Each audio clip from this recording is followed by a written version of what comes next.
Thank you, Program Director. Yes, when I also brought up how to be just like you.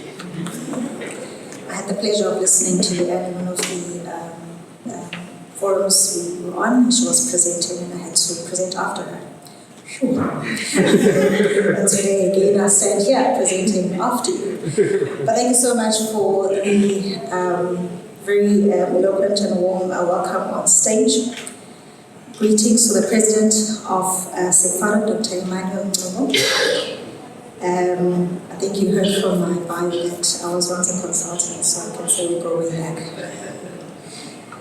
Greetings also to the National Leadership of SECFARO, Interim CEO, as well greetings of the Executive Team Chairperson of the Provincial Structure, and also the leadership of SECFARO in the province.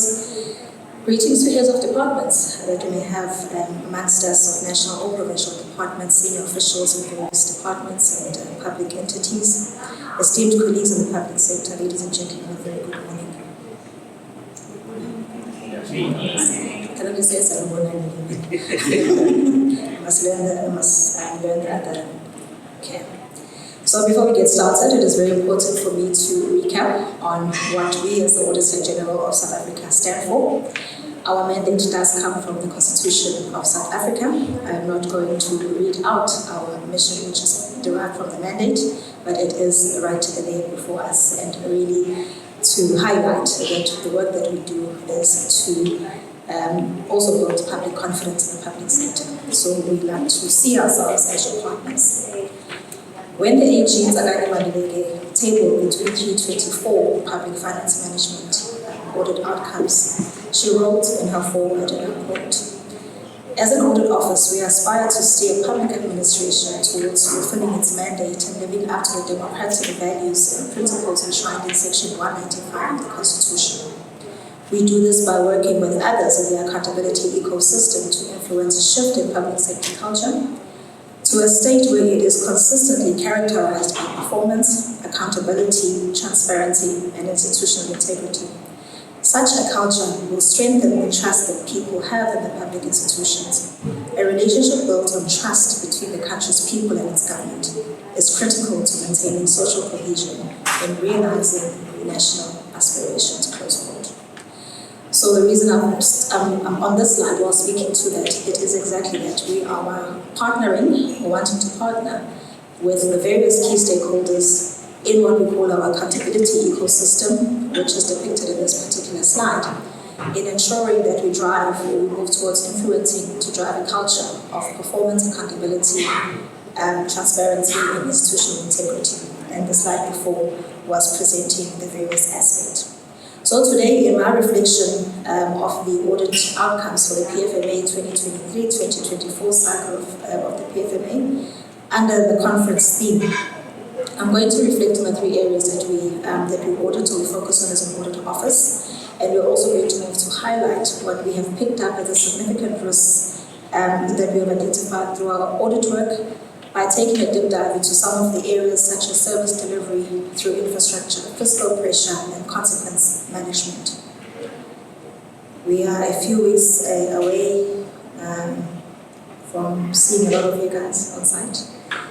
Some of my colleagues are already out there. So we are looking at the 2023-2024 audit outcomes, and I do hope that by sharing these outcomes as well as you move towards other preparation of financial statements for departments and entities, these will also be taken into account as you move towards assessing the audit action plan that you would have put together for the year. Again, that in assessing those as well, we'll take some of these into account.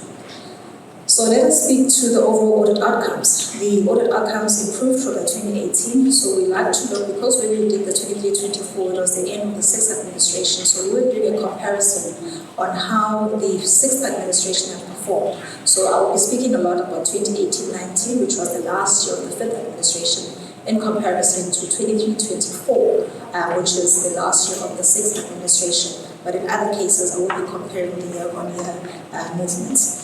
However, we want to highlight that overall, we have seen improvement in audit outcomes from 2018-19 to 23-24. And the number of clean audits has increased, as you can see on this slide, from 93 to 142, which bodes very well for the professionals that are sitting amongst us today, particularly the PFMA, as a great contributor into what will then assist in getting those clean audits. Of the 142 clean audits, 65 were also clean as at the end of the last administration. So they have sustained their clean audit outcomes over the administration term. 22 regressed and 72 had shown improvement. Of the 65 that received clean audits both in 2018-19 and 23-24, 34% had sustained their clean audit status every year since at least 2018-19. 39 of those as well, of the 168 auditees with the unqualified findings audit opinion. So this is one level just below the clean audits. 39 of those are very close to achieving a clean audit. We find that they have either one finding or a finding in the financial statement or a finding in the performance reporting, but they are very close to achieving a clean audit. We've also noted that we've had a reduction in the number of disclaimers or disclaimer audits, with 13 that have improved over the administration term. 6 of the 16 high impact auditees, as I move to the high impact auditees. So 6 of the 16 high impact auditees that have received a disclaimed audit opinion previously, so at the last year of 2018-19, have actually moved out of that category, and the majority of them are sitting in the unqualified findings category, which is the one category away from the clean audit.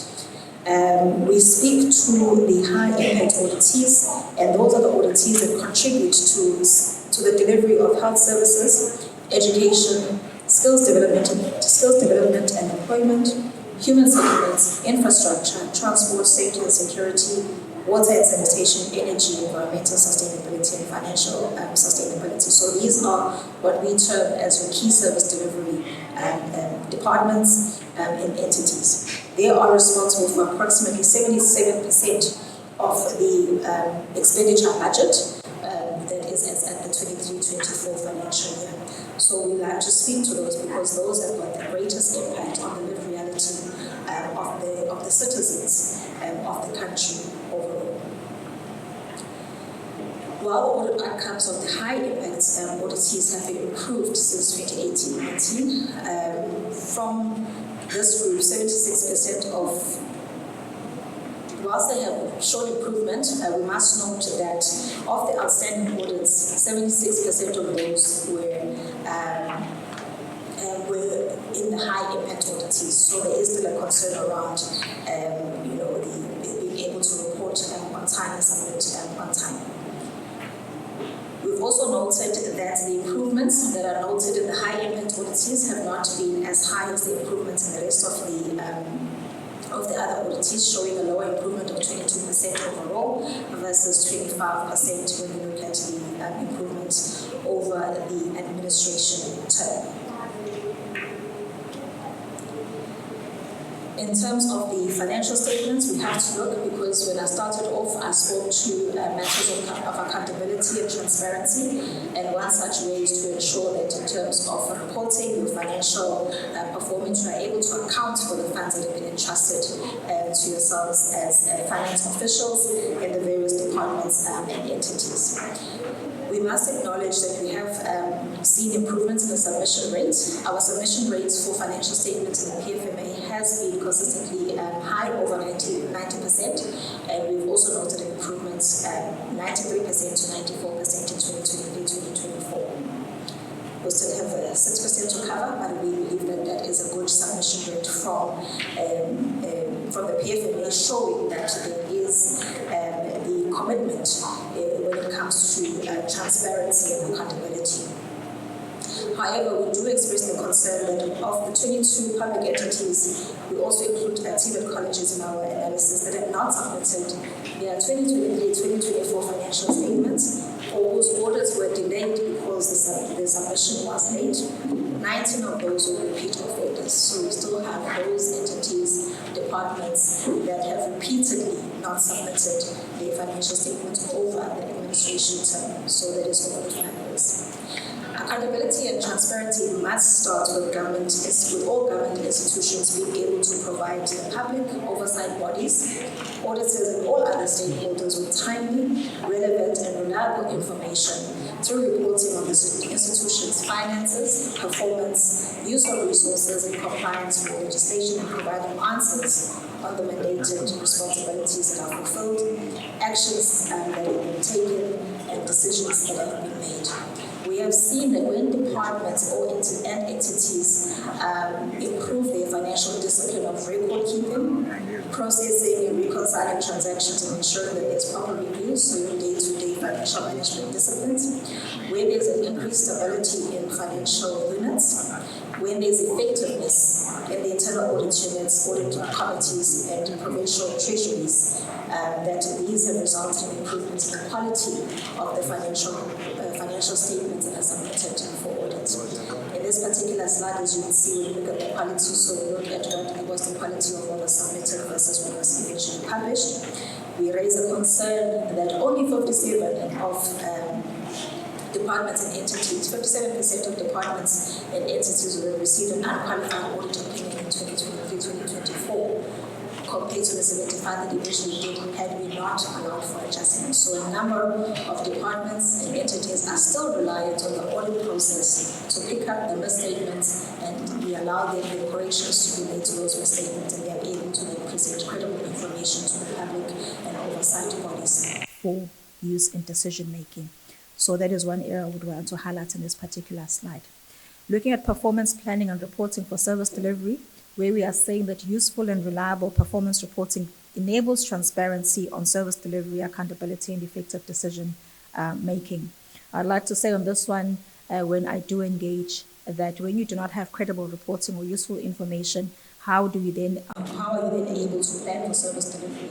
So if you had said you wanted to build 50 houses and you report that you have built 50, but you actually have not delivered to 50 on the ground, so it speaks to the evidence that is presented to us. How then are we able to truthfully then plan for the next financial year or for the next administration, knowing very well that there aren't 50 houses on the ground, so there aren't 50 citizens that have been provided by housing. So the importance of performance reporting so far as service delivery is concerned cannot be overemphasized. We have, whilst we have noted improvements in the published performance report, in the same vein, we also raise concerns in that there is still reliance on the process of audit to pick up some of the misstatements, and I will share with you some of the challenges that we are seeing in this regard, to pick up the misstatements which are then adjusted for, and then we are able to present credible reporting to oversight bodies and those that can then utilize the information for planning purposes.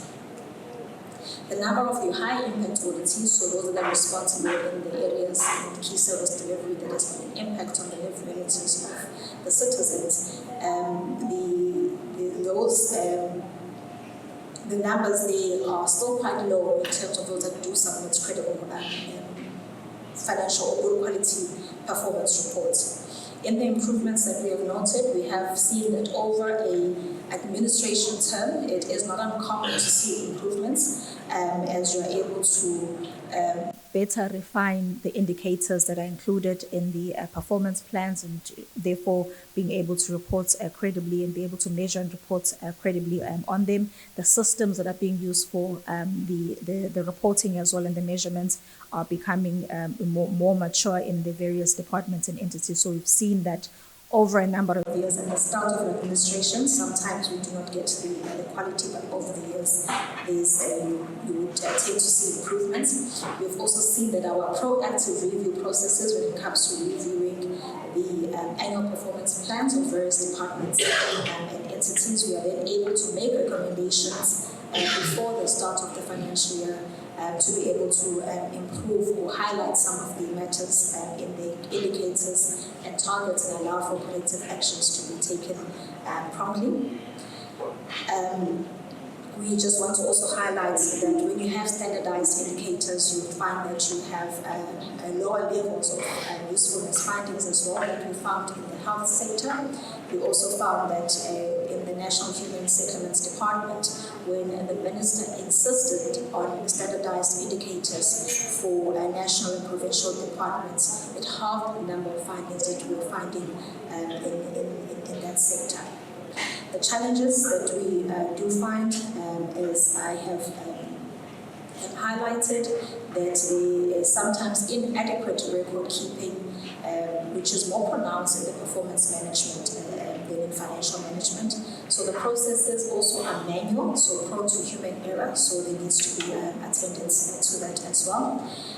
We've also seen that there is planning and reporting off the books, so when there are also disagreements between national and provincial departments, then those indicators are removed from the performance plans or the reporting. We find that that information is off the books, therefore there is no oversight on those areas. The non-implementation of indicators is also one area where there aren't any standardized indicators, with the disagreement and the pushback between various spheres. Dr. Emmanuel spoke to how the silos also tend to work, but even within national and provincial, you find that there is pushbacks and disagreements. There is also, we found that the ineffective oversight insofar as whether it's a portfolio committee or any other oversight structure over the performance plans and reports also causes the challenges in the credibility and usefulness of the performance reports. I'm not going to go through the status, can be seen in the interest of time.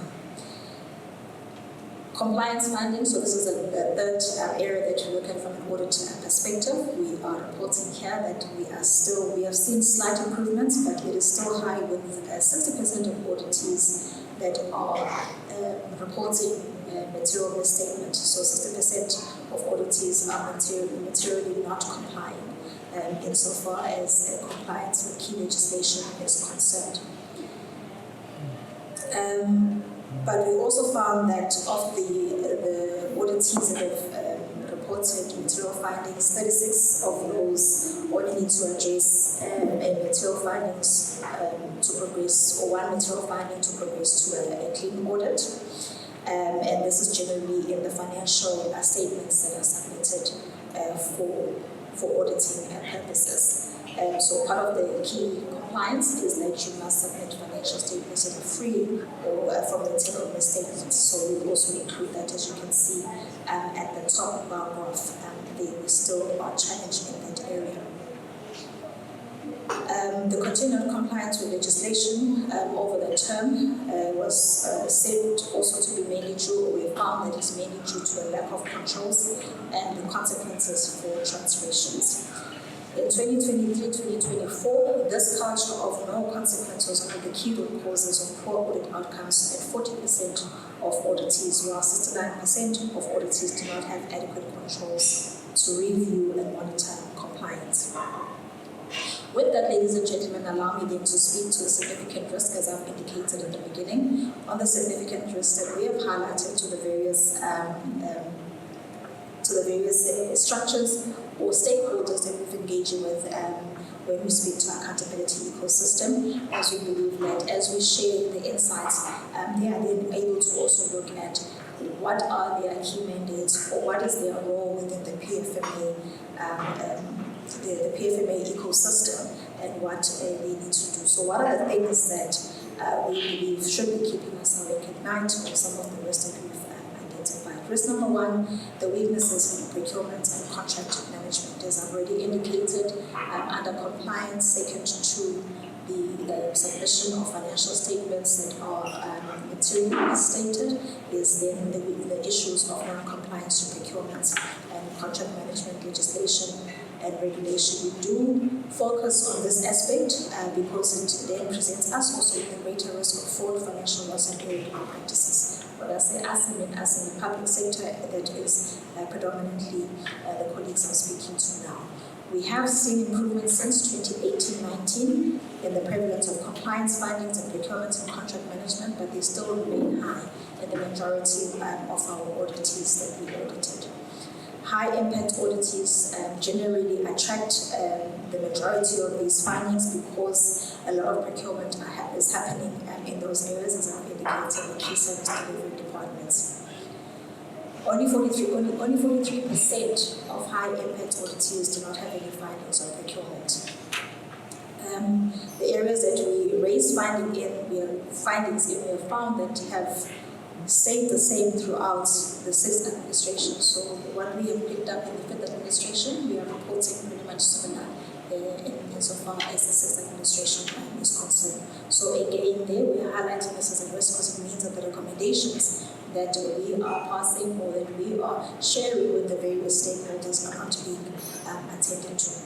We have still experienced limitations of scope, so we are not presenting information that we request as auditors when it comes to audits the departments and entities. 1.7 billion worth of contracts and quotations we could not provide an opinion on because we were presented with the information.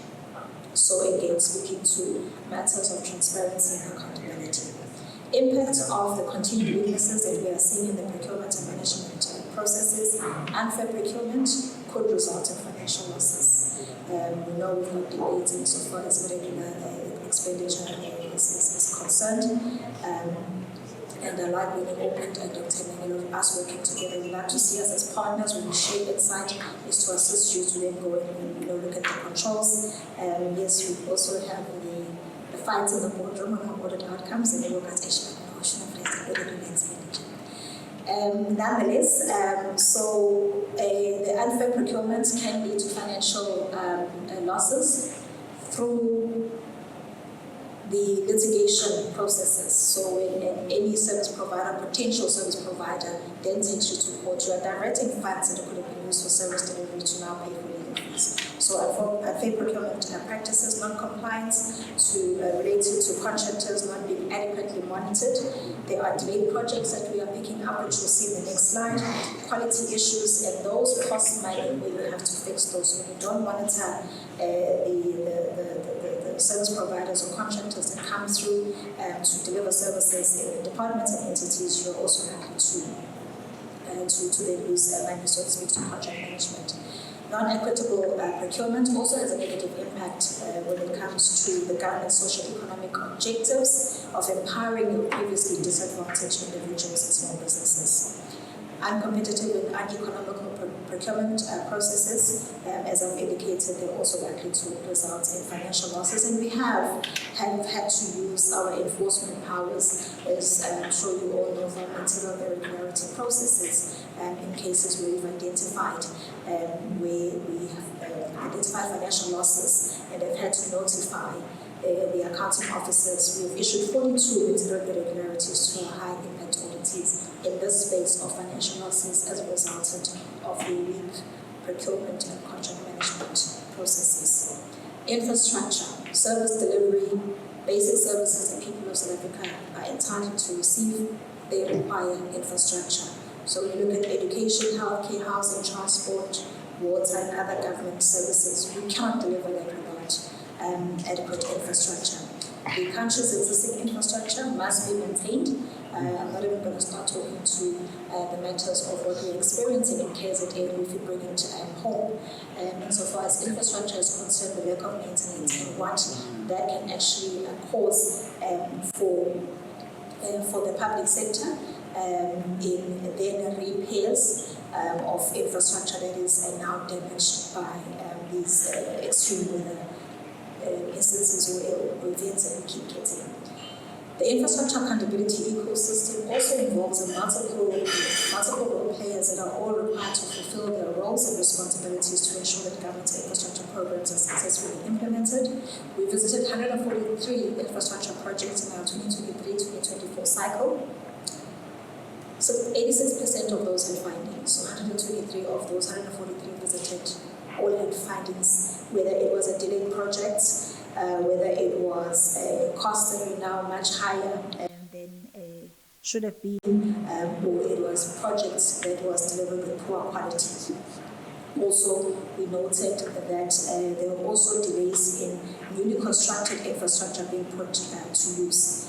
Now, when you have delays, it means that eventually you end up paying much higher, so it also has an impact in terms of your financial health and the fiscal concerns that we have. In terms of quality, again, risk of additional funds having to be paid to fix issues of quality. And some of these are all things that can be attended to through the monitoring of contractors on site and good contract management and practices or project management practices. Poor quality construction can also harm the users of those infrastructure, whether it be members of the public or yourselves as officials, and also obviously we need to fix the defects. Late commissioning, it means that when you commission, you are either spending money securing the completed infrastructure, but also the beneficiaries are not receiving the infrastructure on time, which is also a challenge that needs to be looked into. So when you have to then put additional security, or at times you have to pay for municipal services, and the infrastructure that you have built is actually not used as yet. So those are some of the matters in infrastructure delivery and maintenance, and also to highlight again that in a lot of these areas, I recently presented the recent outcomes to key stakeholders in the province, and we are finding that we're almost repeating our message that we had last year and the year before. So there is a great need that we attend to these matters. In infrastructure, without infrastructure, there is no service delivery. I also like to say that without infrastructure as well, I think when you move into your local government space, you then also speak to your financial pressures. How do you then provide the services in order to get revenue? Modernization and protection of IT systems. Here we speak to ICT, so we do work as well through our business units that looks at information systems. So they go audit whether they're auditing the control environment around IT systems, or they are doing cybersecurity tests where they go in and they actually test systems through various ways of doing it, penetrating the systems and seeing whether they're actually able to.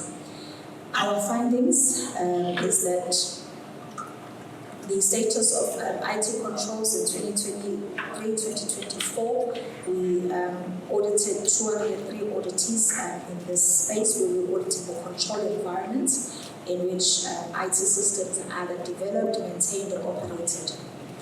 There has been some improvements in the status of IT controls, and I think it goes that every year we have actually increased our efforts and expanded our scope in this area of assessing the progress that has been made in the IT space. In 62% of the auditees, we have found that do not have the required security management controls in place. There is risk of unauthorized access to the system, disruption of financial and performance management processes, and interruption in poor service delivery, as well as some of the areas that we picked up, and these weaknesses can lead to substantial harm to public sector institutions. Again, here we've also used our enforcement powers where we have issued material irregularities when we've identified that there are weaknesses that the accounting officers are not paying attention, particularly when recommendations have also been shared that have not been attended to. In cybersecurity controls are also crucial for protecting the ICT assets and services from malicious attacks. If adequate security controls are not implemented and maintained, auditees remain susceptible to possible security breaches that may result in an overall total shutdown of services. In 2023-2024, we looked at 77 auditees to determine their vulnerability to cyber attacks. We identified findings in 54, which makes up 70% of that number. Some of the factors that contribute to the findings or the weaknesses that we got was the aging infrastructure. A lot of the auditees are not upgrading outdated IT infrastructure, so that it can reliably support various key applications. It does hamper the implementation of any modern security measures. I think colleagues in the IT space will tell you this about compatibility and the like. You can't implement one piece of software if you haven't upgraded another piece of software, and it just becomes. I'm not an IT guru, but I've listened to enough when it comes to ICT to understand this very fact. I think my husband is struggling with that at the moment with this ancient laptop. Also the compromised environments, security parameters that have failed to present the breaches during penetration testing across multiple environments. This then highlights a systemic weakness in the existing defense mechanism. Skills deficit.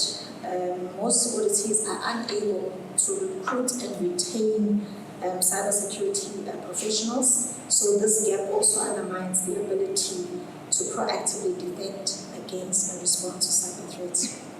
Third-party risk management, inadequate management of risks associated with third-party service providers. There's poor oversight and lax controls that are exposing auditees to potential breaches through their extended networks.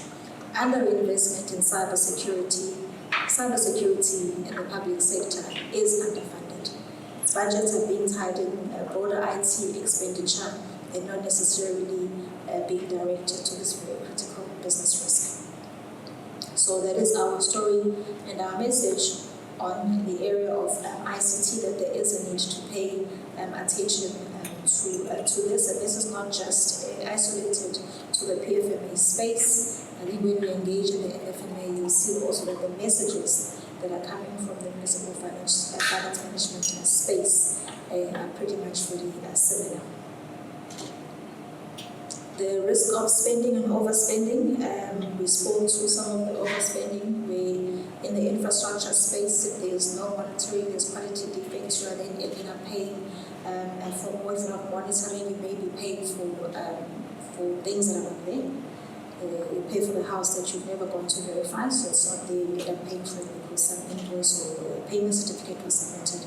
So these are some of the financial management disciplines, the daily financial management disciplines. So we're not talking about complicated or complex things that must be done, but it's about the daily financial management disciplines that need to be entrenched in order to improve controls. Fruitless and wasteful expenditure, it is a financial loss. It's a result of poor payment practices, increase in overpayments, payments for work not done, as I've alluded to, inadequate controls and poor contract management.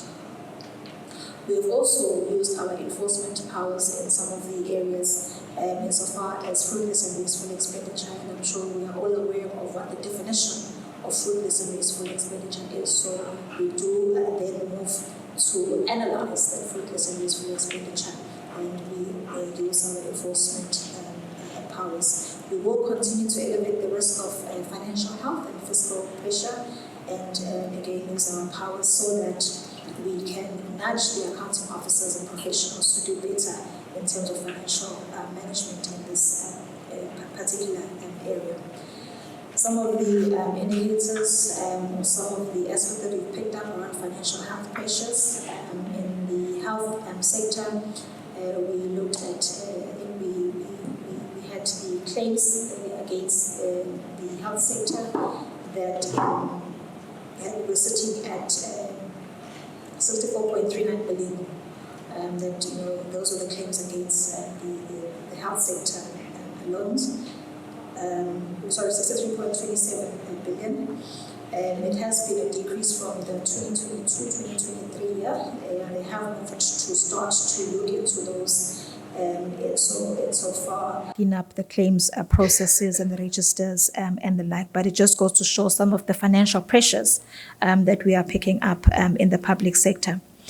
In terms of deficit, we are seeing a number of our departments that cannot operate within their budgets. So they are reporting deficits. Deficits across all departments was 55.4 billion in 2023-2024. And 85% of this was sitting in your high impact departments, which are your key service delivery departments. So you can then do the calculation or the questioning in your head as to how then they're able to deliver services if they're unable to manage income and expenditure, because deficit is about the income and expenditure. So when you have a deficit at the end of the year, it means that you start eating into your budget in the following year before the year even starts, before you even allocated a budget. And this just keeps going. In the KZN space, we have such challenges sitting in the Department of Education, Department of Health, in terms of a deficit, your unauthorized expenditure, the challenges of having to go into over 50% or just before 50% of your budget before the year has even started. Going concern, so 21 public entities, seven of those in high impact public entities reported in their financial statements that there is uncertainty about the ability to continue as a going concern.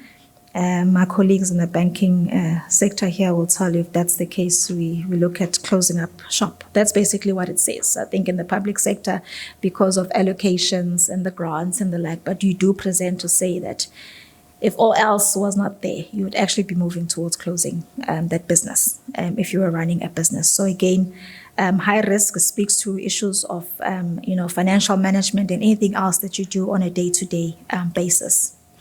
One of the areas as well that we have found of great concern, I've mentioned this earlier, is the lack of accountability and consequences. Every year of the sixth administration, so 2019, 2020 until 2023, 2024, we reported that the culture of no accountability and consequences was the root cause for continued transgression and performance. And really that's what it is. If there are no consequences for non-performance, no consequences for non-compliance to key legislation, it will continue. So not to harbor too much on this, we look mainly at the irregular expenditure in terms of how the accounting officers and the officials are dealing with the balances of irregular expenditure. The numbers are before us. And looking at the number, so the blue is what has not been dealt with. And if you look at my left, which is probably this side for you, you will see 23-24. That still 538 billion had not been dealt with in terms of the investigations and implementing the relevant consequences for the non-compliance that gave rise to the irregular expenditure. I will not go to in detail of the numbers. In the interest of time, safe to say that we want to place this, that we have already said that every year for 5 years, this has been one of the main root causes for what we continue to experience in the PFMA space. Material irregularities in 54 cases where accounting officers and authorities were not appropriately addressing the MIs that we reported to them. We did use our expanded mandate. So this is our expanded mandate. We issue material irregularity where we are picking up there is non-compliance, there is fraud, breach of fiduciary duty that has resulted either in a financial loss or likely or actual financial loss, or can cause harm to the general public, or also harm to the institution. We will then move to raise the material irregularity. It is by law that we are required to do this. And this is just some of the numbers in terms of the material irregularities that have been raised in the PFMA space since the start of the material irregularity processes in 2019 of April. 292 MIs have been identified. And the numbers then are speaking to 256 in financial losses, estimated at 14.3 billion. And we have 19 that have resulted in harm to public sector institutions, and 7 that resulted in harm to the general public. And these are some of the areas that we look at, and 10 in the misuse of a material public resources. So where you're looking at underutilization, as I've indicated earlier, it costs money when you have built something and you're not utilizing it. You've got to protect it. Sometimes you've got to run it.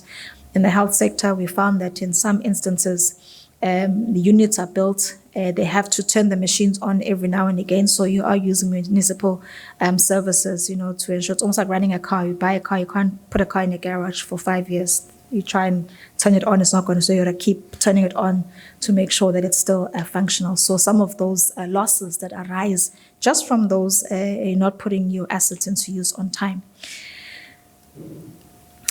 So we have used our expanded mandate. We've included recommendations in audit reports. So once a recommendation is included in audit reports, you become accountable not just to your portfolio committee or the minister or the MEC, but it's ready to the general public because the audit report becomes public.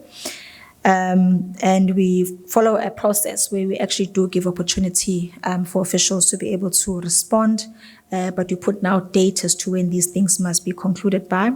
We also took remedial action to 4 of the material irregularities at 2 of our auditees, and we had also referred 22 material irregularities at 13 auditees by 1 September 2024. So whether we are referring to Hawks, SIU, or the Public Protector or National Treasury, we have done referrals of at least 22 material irregularities. So it doesn't just stop with us raising the material irregularity, we do then refer as well as part of the processes. As I close, so these are the recommendations that we gave to the new administration, because when we finished our audits, there had already been a change of administration, and we were obviously reporting on what was happening in the 6th administration. It was a way for us to then capacitate the new administration on some of the key concerns and the key areas that we wanted them to also look into. And I think it is useful to look at the key root causes and what we are recommending. Not because we're in a portfolio committee or any oversight structure, but even as an official working within the department or any public entity. So in our previous general reports, we called on those that play pivotal roles in the accountability ecosystem to promote a culture of accountability that will improve service delivery and create tangible prospects for a better life for the people of South Africa. So that was in the 2022-2023 general report. We urge all the role players to heed our call to action to address the root causes that are holding back progress towards a culture of performance, accountability, transparency, and institutional integrity. In our 2023-2024 audit cycle, we reconfirmed the root causes to be as follows. I'm emphasizing reconfirmed because it means we are looking at the same root causes year on year. Inadequate intergovernmental planning, coordination, and support, what Dr. Emmanuel was speaking to.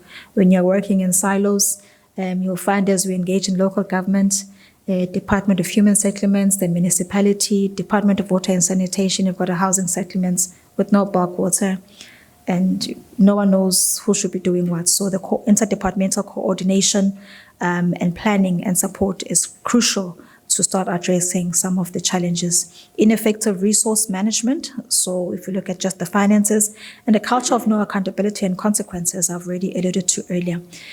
Then the new administration, we say to them, does then have an excellent opportunity to build on some of the good work, because we cannot not acknowledge the good work that has been done. We've seen the increase in outcomes insofar as clean audits are concerned. So we said to them it was a good opportunity for them then to start building on this good work by their predecessors in improving transparency, accountability, and elements of institutional integrity. There is still a lot of work to be done in terms of building a capable state and deliver on the promises for a better life for all as envisaged in the National Development Plan.